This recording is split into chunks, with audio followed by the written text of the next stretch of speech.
Life in the medieval period looked like lots of different things to lots of different people. Your place in society could dictate everything, from what food you ate, where you could go, how educated you were, and even how long you were likely to live for. Across this series, we'll discover what life was like for those that worked, those that earned, those that learned, and those that played in medieval England.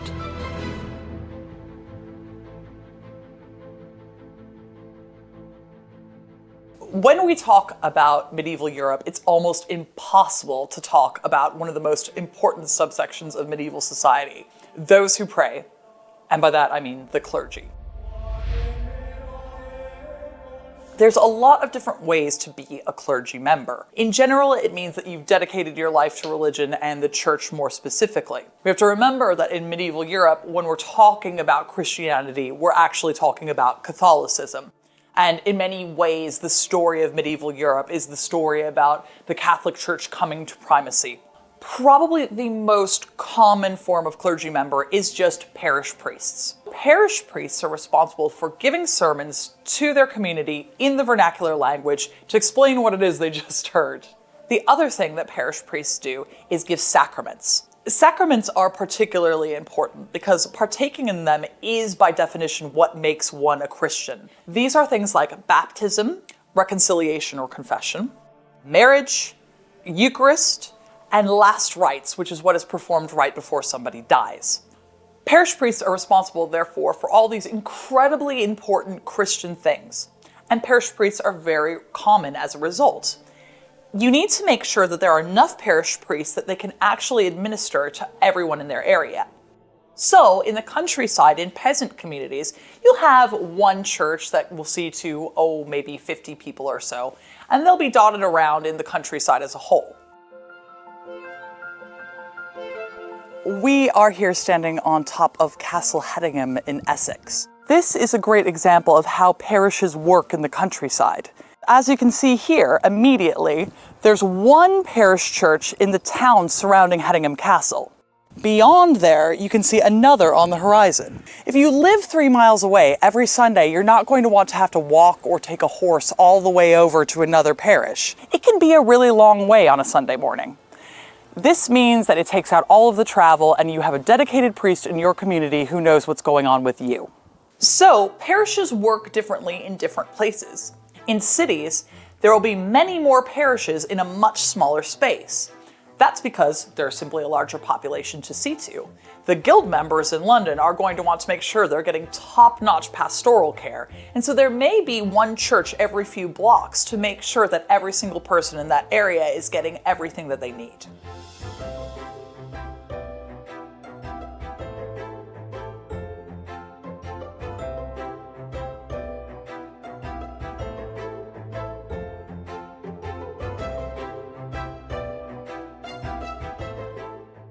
We are here on top of the initial early medieval tower of St. Michael's in the North Gate. What you can see from up here is how dense a city Oxford actually is.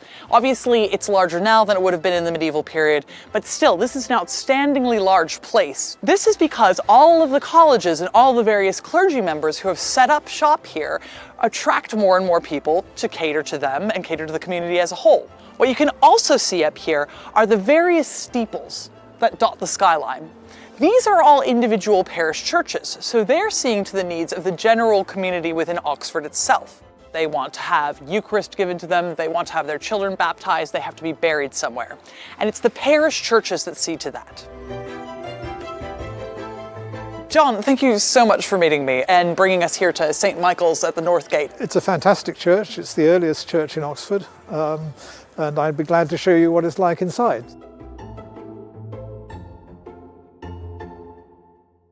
I think that it's probably one of the most unique churches in England, certainly. But I was wondering if you could tell us a little bit about its functions as a parish church in the medieval period.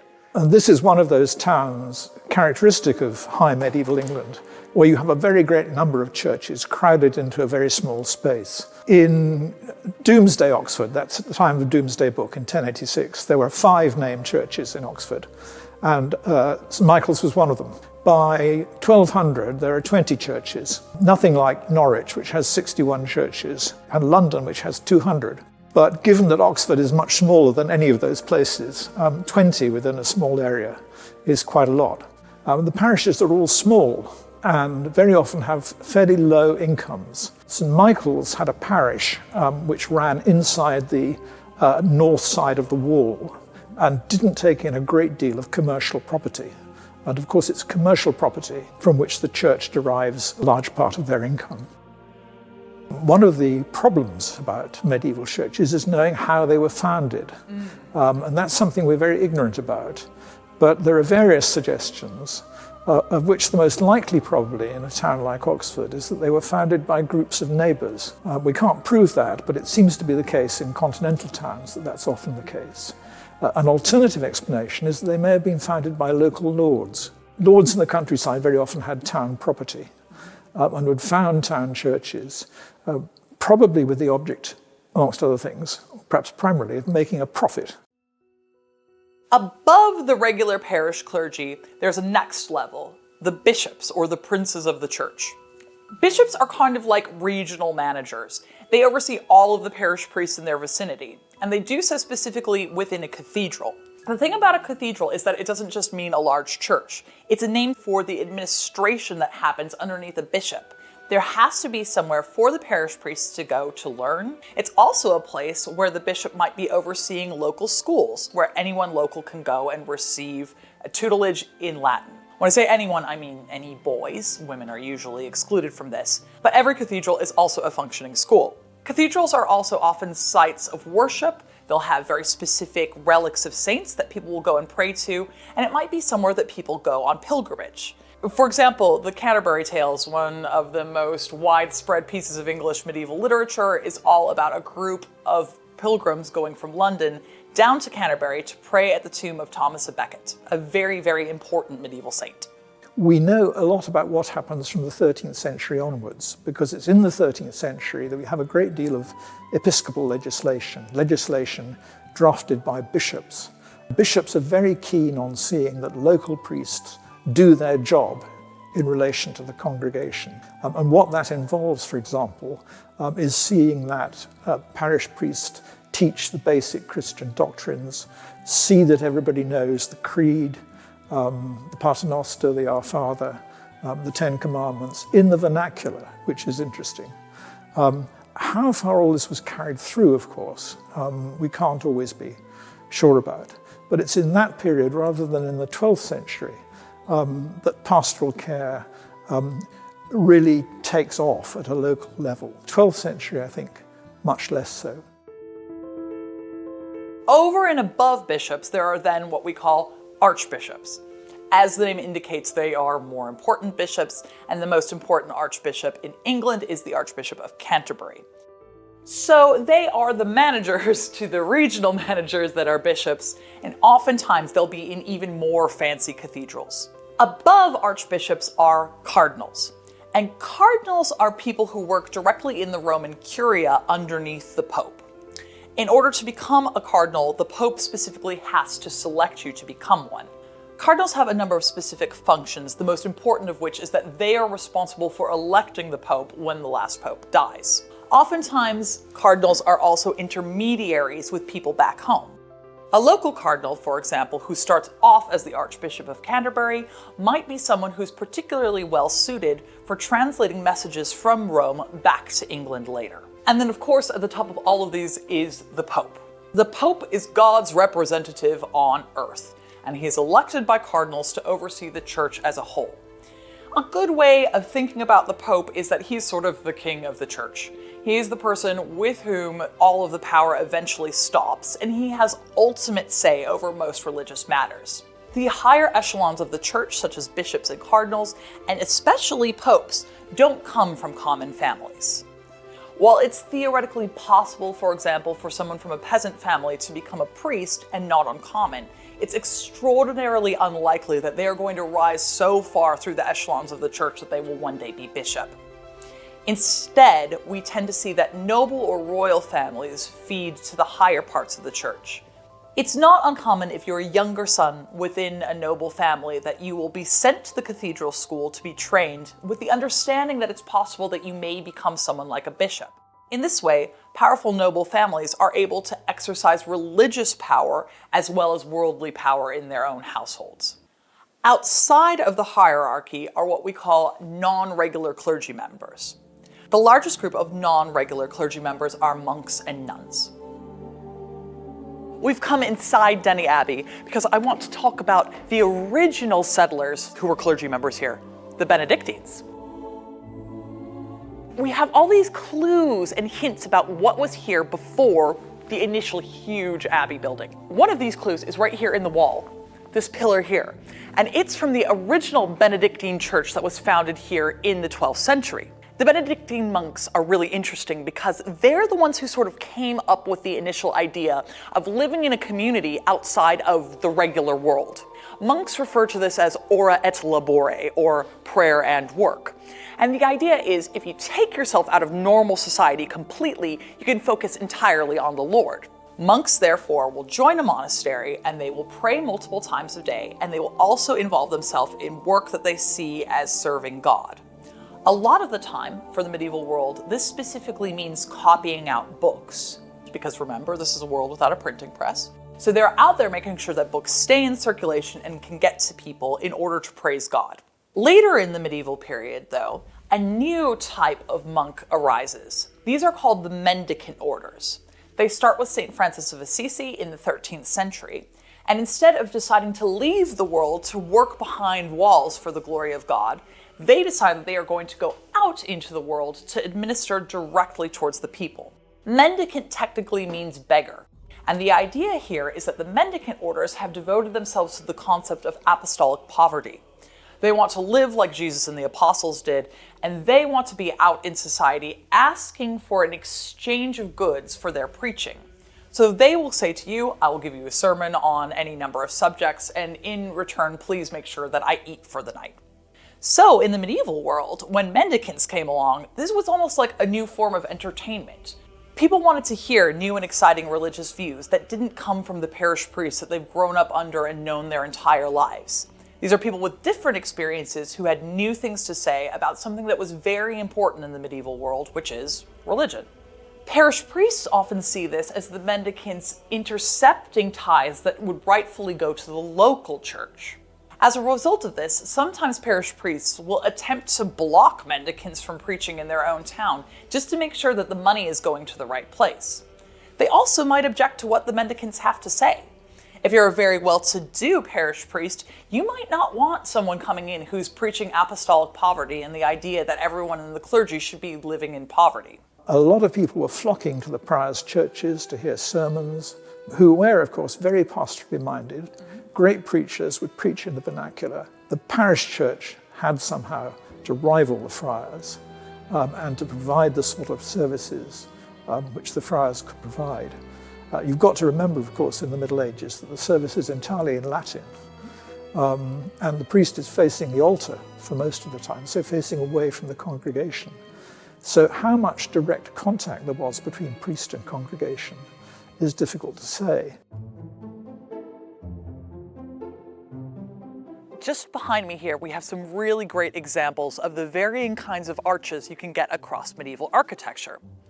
You'll notice here on the right, there's the really big rounded arch. We know that dates to the 12th century, and that's what we call a Romanesque arch. It's called Romanesque specifically because they're trying to make it look Roman.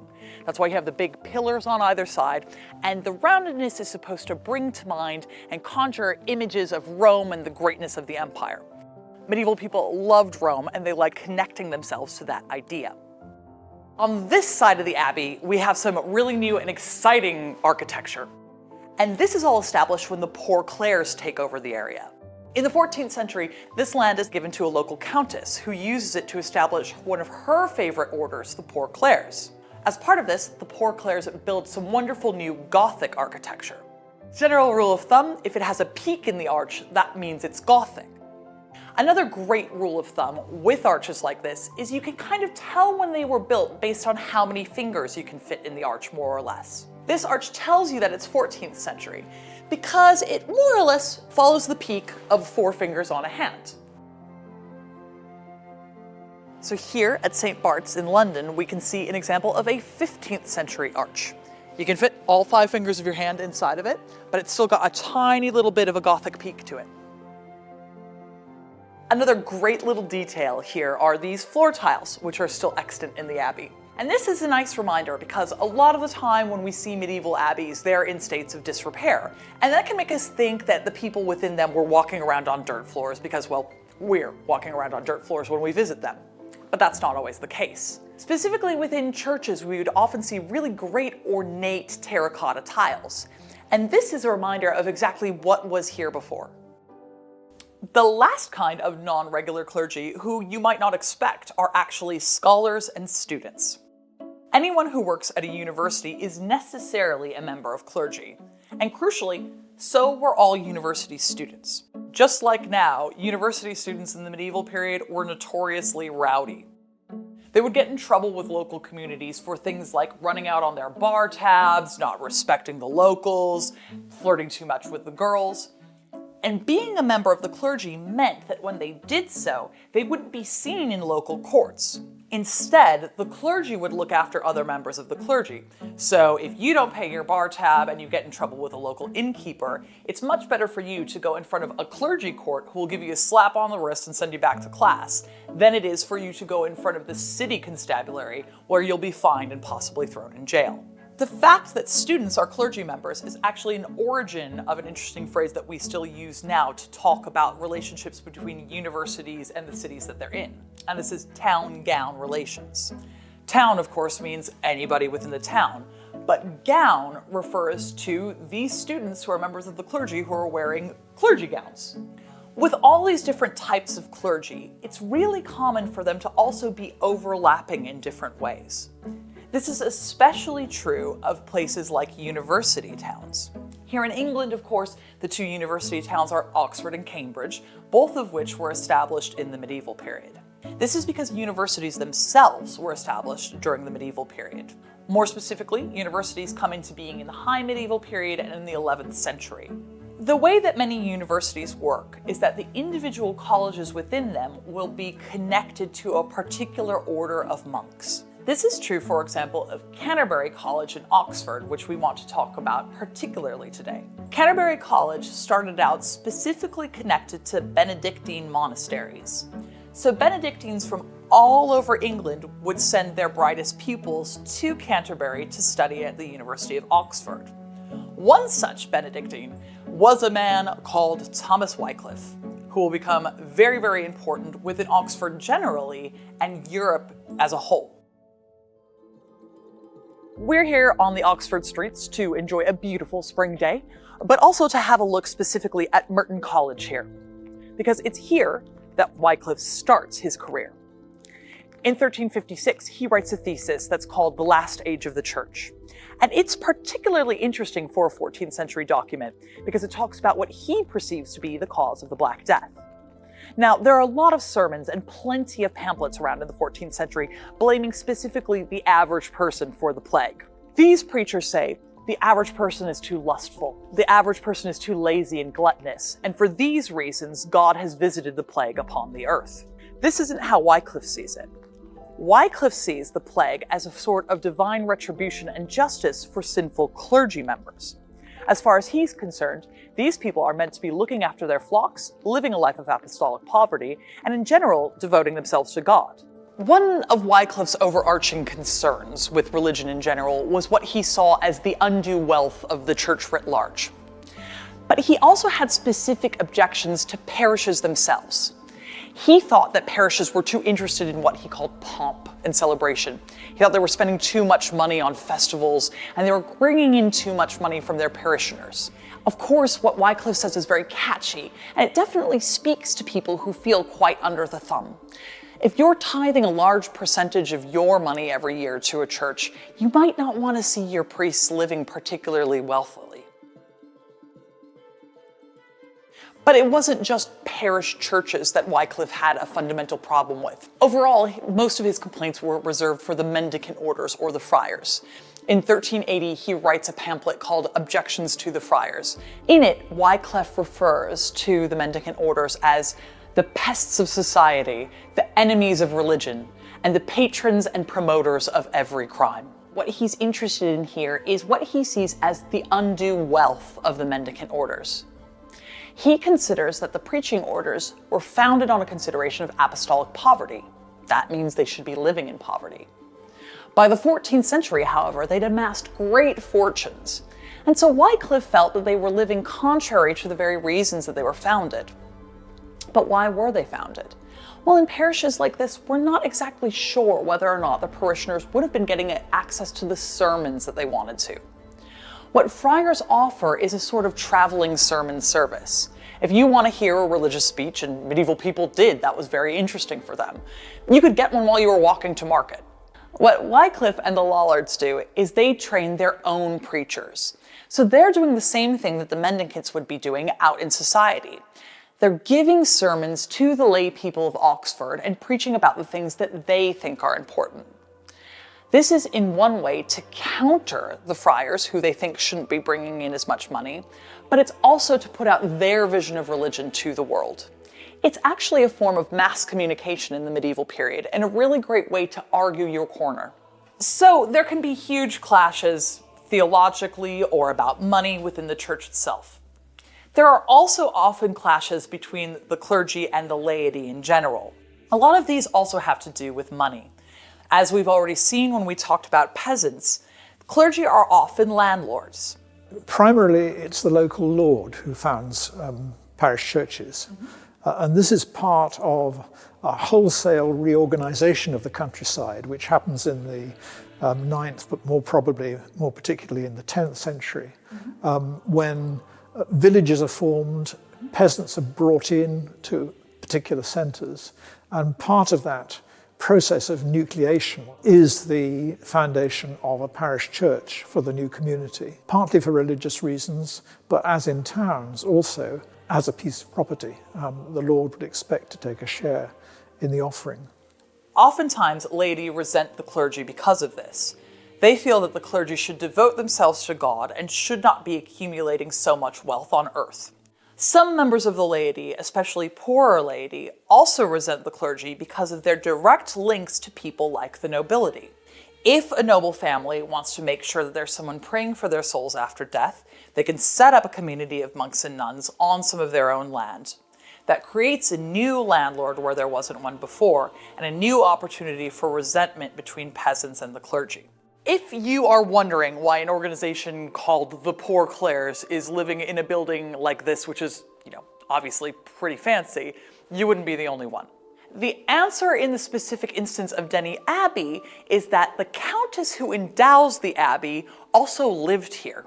The countess really likes the Poor Clares. That's part of it. The other part is that she, like many other members of the nobility, wanted to retire here and be a part of the religious order. A countess is going to want to live in some style, so she made sure that the abbey here is, stylish enough. It's things like this that really get under the skin of individuals like John Wycliffe. The Poor Clares are a member of the mendicant orders. They're specifically the women's arm of the Franciscan movement. So they're supposed to be living in apostolic poverty, technically. The hint is in the poor part. So for him, taking money from a countess, setting yourself up as a fancy enough place for a countess to live, is the exact opposite of what religious orders should be doing. St. Michael's is an excellent example of the competing interests of various religious institutions in the medieval period. It's overseen by the bishop in Lincoln, but it's connected to the college here in Oxford.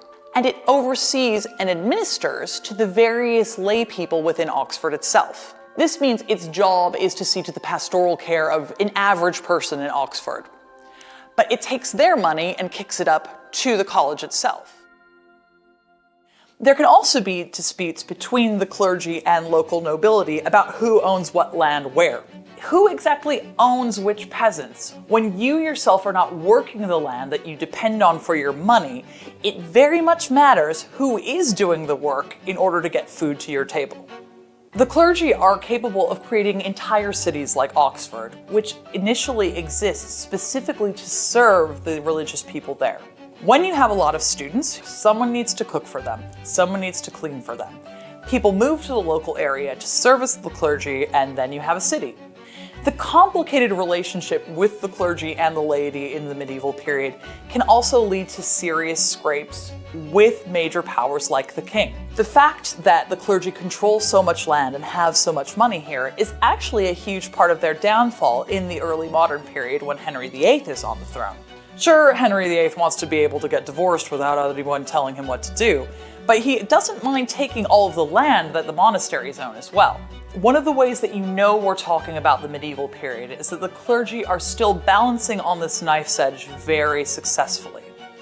They can be major religious players and major landowners without it being called into question. You can tell that something is modern when people, like the nobility, who we'll hear more about in the next episode, are able to counter the church and sometimes take some of that control back.